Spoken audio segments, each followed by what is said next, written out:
What's up? You guys sent me questions from my YouTube community page. Here I am to answer them in a Q&A. I guess this is like my 1K sub video. I don't know. It's kind of late, but at least I'm doing something. So yeah, here we go. How is or was your relationship status in high school and now? Non-existent. Let's just say that much. I have been single for my entire life. Do I need to explain more? No, I don't. Any siblings? I have a sister who is 30 years old. Yeah, my sister's like 12 years older than me, 12 and a half years older than me. And my parents were like 40 years old or like 41 years old when they had me. I'm pretty convinced that was an accident. How did you come up with the name AnxiousJoe? Okay, I figured I would get one of these questions. So the funny story is, my YouTube channel, before I posted any videos, used to just be my name, Joseph Lee. And I used to comment a lot on like tennis videos, like on the official tennis TV channel or something, or like ATP tennis tour. At some point, I commented so much that people started to recognize my name. People were actually making jokes in tennis comment sections saying like, this isn't a tennis video until Joseph Lee comments on it. And I'm like, oh. I'm not really sure if I want everyone to know my name, like my actual name, and have them be associated with these dumbass comments. And I knew that I was gonna probably post that reaction video that I know a lot of you guys are from, and I think it's like over half the views on this channel so far. And I knew I was gonna do that. So I thought like, okay, if I'm gonna change my name, I wanna change to something that I'll keep. I really just don't deal with stress very well all the time. So like what type of channel name would capture the fact that I am bad at managing stress? Anxious comes into your mind, right? And I was like, you know what? How do I incorporate anxious into a channel name? Okay, AnxiousJoe.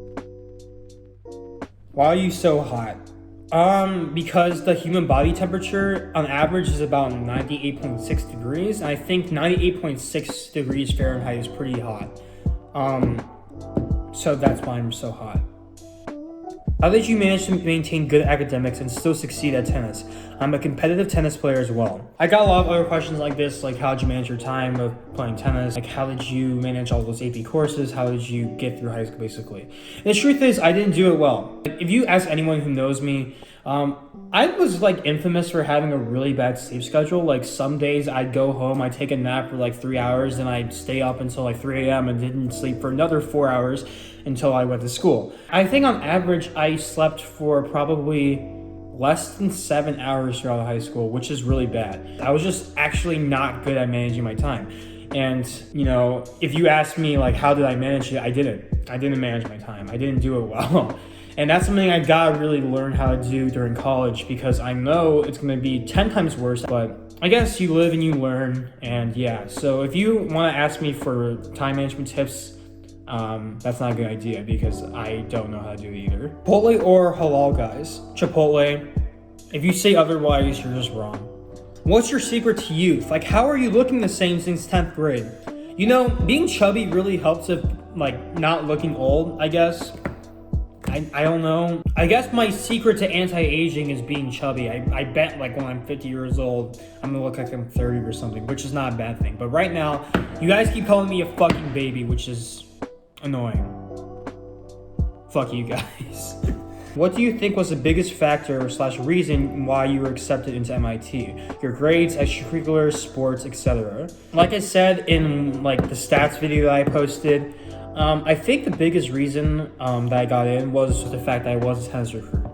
And like I said in the video, being a tennis recruit at MIT or any sports recruit isn't really that helpful, but I think in my case, it was just enough to push me over the edge where like, okay, I stood out enough. I think the deciding factor definitely was that I was able to get recruited for my sport. What do you do if you're not doing school or tennis? I shoot some hoops, even though I'm pretty bad at basketball still. I like to play some chess. Sometimes if I'm really feeling edgy, I like to write song parodies or write some original songs, even though I'm really bad at singing and rapping, so I probably won't ever produce anything. Maybe I will, but it'll probably be as a joke. Tell us how you see the world in 5, 10, 15 years. Thanks. Gone. At this rate and how things are going, it's gonna be gone in like 10 years. What does your daily quarantine routine look like? I wake up at like 11 a.m. or 12 p.m. because I always go to bed super late and I want to get 9 hours of sleep every day. I wake up, I watch YouTube for like 2 hours in my bed. Yeah, this is really interesting so far. I go downstairs, I eat lunch because I'm awake so late. It's like already like probably 2 p.m. when I'm going downstairs.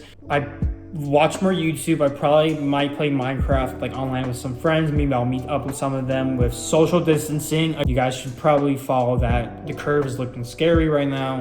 What else do I do? I watch YouTube, I eat dinner again. I watch more YouTube. I talk online. I watch YouTube. And then I go to bed at like 2 a.m. or 3 a.m. My life is really interesting. I don't know if you guys can hear, but there's like this freaking fly in this room. I can't fucking kill it. Oh my god, I just realized it's not one fly, it's two. There's two of them. Oh my god. Who's your favorite tennis player? Roger Federer. He's the GOAT. I don't care what you say, he's the greatest of all time. And he's definitely like my biggest role model as a person. Do you play any instruments?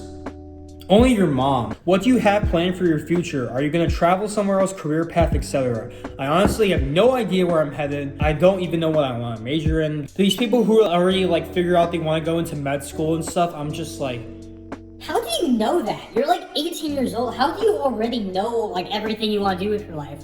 and I wish I could tell you where I'm gonna be going in the next few years, but I honestly have no clue. Did your parents push you to play tennis, or did you want to play it?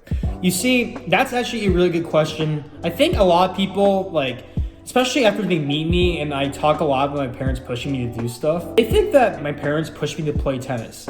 And honestly, it's quite the opposite. I was just sorting through like my freshman year stuff, and I came across this paper, and it was talking about like my relationship to my parents.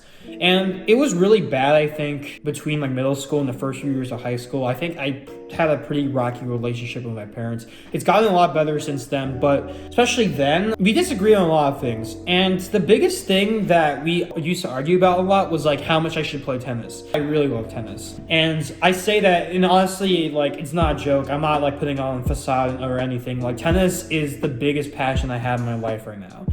And my parents really pushed back against that. I mean, the traditional way to get into college is like get good grades, do some like science Olympiad stuff, do research, do internships, and do all that type of stuff, and like be really academically strong. And by playing tennis for so long and doing so much stuff on the tennis court, it really hinders your ability to do those type of academic things. It was a risk that I had to take because I love tennis so much, and I refused to let them like tell me to stop playing as much. Basically, I was the one who's actually pushing me to play tennis and pushing back against my parents who were saying that I shouldn't be playing tennis. Are you a virgin?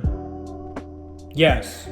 And whether you view that positively or negatively, that's up to your own viewpoint. But I tend to think that's a good thing. I don't think I need to say more. Okay. If you didn't get into MIT, where would you have gone to school? Okay, that's actually a good question. So I was actually really heavily debating on whether I should commit to MIT or USC. And the reason for that was because I honestly was super scared of MIT, and I still kind of am. Because, you know, the reputation for MIT is like, it's super hard, super grindy, like only super geniuses go there, right?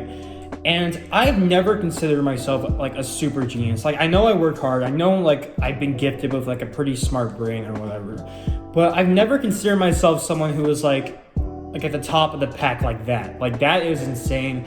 I still don't understand how I really got into MIT, but whatever, I'll take what I can get, obviously. I think a lot of you guys, if you're on this channel, you know that Stanford was my dream school, and it honestly still kind of hurts when I think about it. And USC, like, was the closest thing I guess I could have to Stanford. I mean, it was in California. Campus is really nice. They have some good engineering programs and business programs and whatever. It was also half tuition, so I was gonna pay like $30K less a year to go to USC than MIT. But in the end, obviously MIT is MIT, so I just ended up choosing it because honestly, the top opportunities there are unmatched, especially if you want to go into a science or technology field. I think like a week ago or something, or like a couple of days ago, I got off the Northwestern waitlist and the Vanderbilt waitlist. And so I probably would have chosen between those two, honestly, if I didn't get into MIT. I think at the end of the day, I probably would have committed to Northwestern off the waitlist. So I would have committed to USC initially, but I think I would be going to Northwestern right now if I didn't get into MIT. I think that's actually like a really weird alternate reality to think about. Are you happy with going to MIT even though it's a D3 athletic school? Yeah, I'm happy with it. MIT is like an amazing school. And the fact that I get to play college athletics at all is like an amazing opportunity. I don't really care that it's D3. It doesn't matter that much to me. Can you speak Chinese or you're not from China? I'm Chinese American. My parents are from China. I went to Chinese school for like 6 or 7 years, I think, maybe. I can speak Chinese kind of well. I have a really bad accent, but I understand most conversational Chinese. But I can't read or write Chinese for shit. So if you want me to translate something for you, I can't do that. No, there's no chance. What's the strangest thing that's happened to you? The fact that people actually watch this channel. Most embarrassing story. I was in China once and I was sleeping in for some reason, and like my parents and my grandparents went to like this local restaurant for breakfast or something. And I woke up and I realized that no one was in the house. And I was like, oh, I know, it's because they went out to eat, right? And so I got up out of bed, I just headed straight to the restaurant. And I asked them like, did you see any family here for breakfast? And before they could answer, they just started laughing at me. I was like, why are they laughing at me? Like, is there something wrong? And I walked into the room where my parents are eating at, and like all the family start staring at me and they look like shocked. I'm like, what's wrong? And my mom was like, Joseph, you need to put on your pants.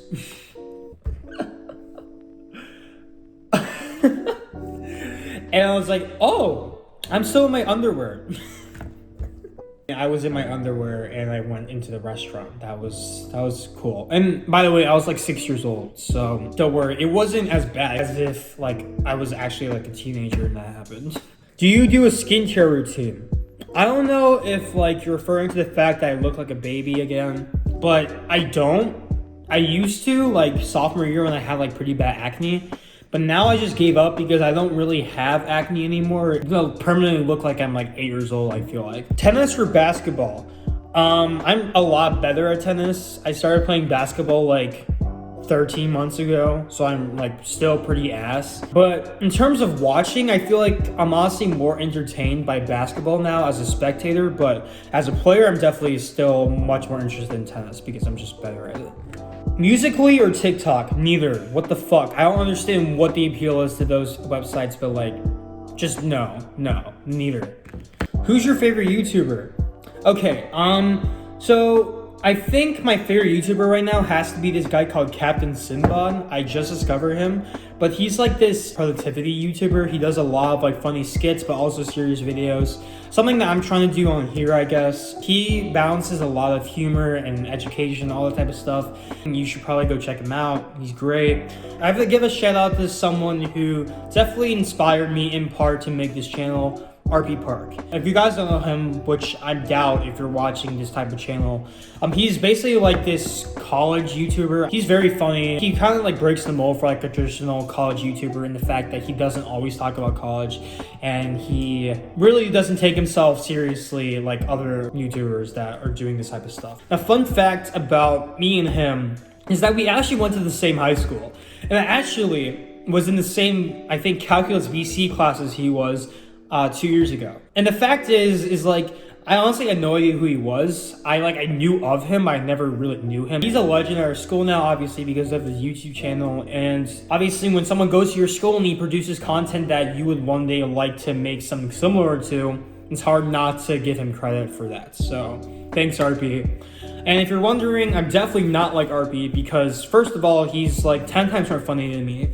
Second of all, he's like 10 times more attractive than me. And third of all, I didn't get into Stanford. Yeah, I guess that's all the questions that we have. I hope you appreciate my shitty responses to those questions. Oh my god, the fly is here. Wait, can I kill it? Fuck! Oh, it was right there. I'm mad. Hopefully you enjoyed that. I don't know, it was a fun video for me to make at least. Like and subscribe if you're new. Yeah, I don't know how to do this. Bye. Peace out.